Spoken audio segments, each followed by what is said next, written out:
Donald Trump has got bold claims. He's saying that there's going to be a ceasefire in a matter of days. This is met with some skepticism by critics and by Tel Aviv as well. What do you think about this? Does the United States have some credibility when it comes to diplomacy following what happened with the Israel and Iran conflict?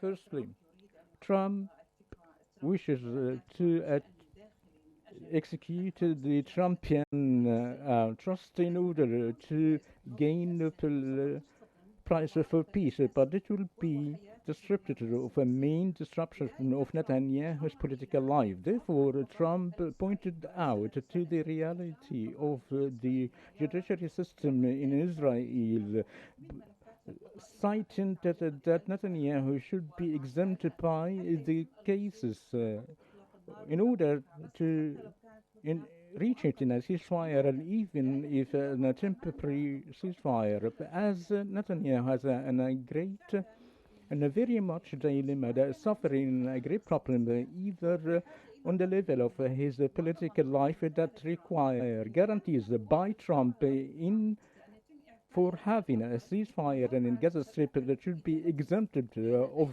the corruption cases, and any condemnation by the Israeli judiciary, that means that Netanyahu's political life has ended. Netanyahu wishes to establish that as a king of Israel through any elections early or in the middle of 2026.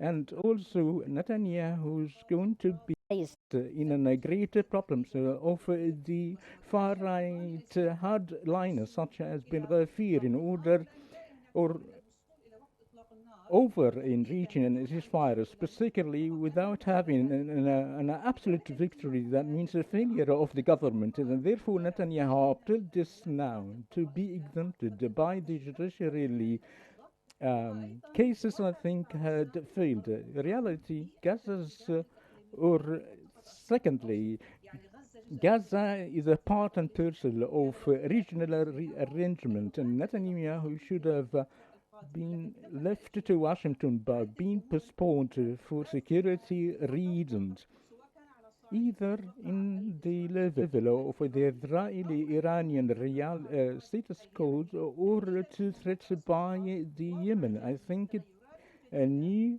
reality had came into effect that Israel and America that aren't achieved following the Iranian strikes. Therefore, I think if there is a truce took place in Gaza, it will be a fragile one to allow Israel to change into the security process in the Gaza Strip. This form is taken to the scenario of West Bank. Truly, there is no war. No. Al-Aqsa floats for October the 7th, but up till now, the Gaza Strip has been changed into security operations center. Okay. Well, I'll just interrupt you there because I want to bring Dr. Amani Solomon on the same question about Washington's role. Can the U.S. balance its staunch support for Israel with the neutrality needed for making a deal? And when it comes to Trump, he may have been able to bounce Netanyahu into a peace deal with Iran, but it seems much less likely for the people of Gaza and Israel's war on Gaza. What do you think? First of all, I don't think that we have achieved a peace deal between Israel and Iran. What has happened is just a ceasefire, perhaps a truce. We haven't seen anything that says that they are not going to hit each other again. And we have seen today the Iranians are very skeptical about whether Israel is going to commit to the ceasefire. And as I expected last week, we see Houthis today already firing missile on Bir Shaba in South Israel. So I do not agree, with all due respect, to the saying a peace deal between Israel and Iran.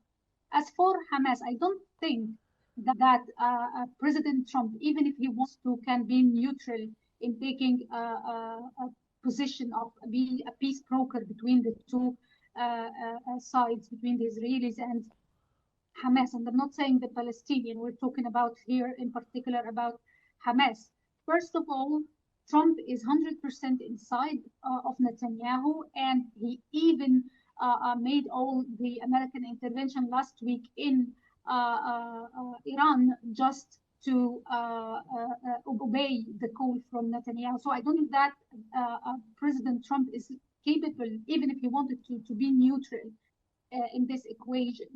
At the same time, we have to remember that how we see Hamas is different from how Hamas is seen in the US and the American administration, and even from the American opposition. Everyone there is questioning the objects of Hamas or the goals of Hamas. For them, they only speak about 7th of October, of the hostages. So everyone thinks that Hamas has to pay a price for what it did.